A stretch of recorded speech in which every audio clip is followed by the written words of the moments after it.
Hello, जय श्री कृष्ण सगळ्यांना. Very very good afternoon. तर आज बघा इडली आणि सांबारचा बेत आहे मस्तपैकी.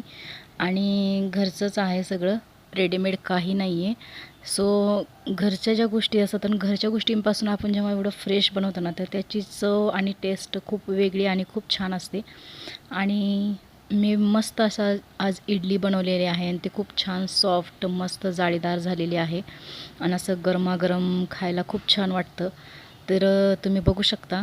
आणि मस्त असा पाऊस आणि गरम गरम इडली सांबर, तर त्याची चव आणि ती खाण्याची मजा खूप वेगळीच आहे.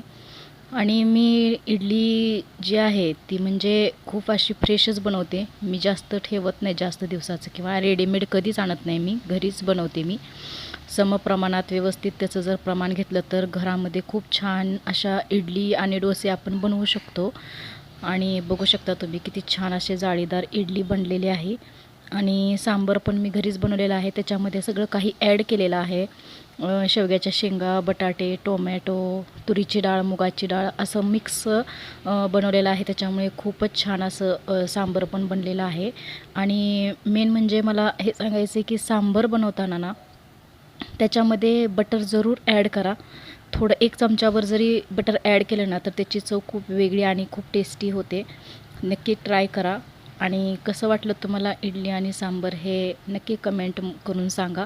तुम्ही कसे बनवता? तुम्हाला रेडीमेड आवडतं का घरचं पीठ आवडतं? तेही नक्की सांगा.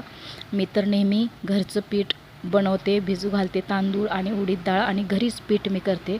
आणि मी कधी आणत नाही, रेडीमेड तर आणत नाही. सो मला तर घरचंच आवडतं. तुम्हाला कसं आवडतं ते नक्की सांगा. बाय आणि गुड डे.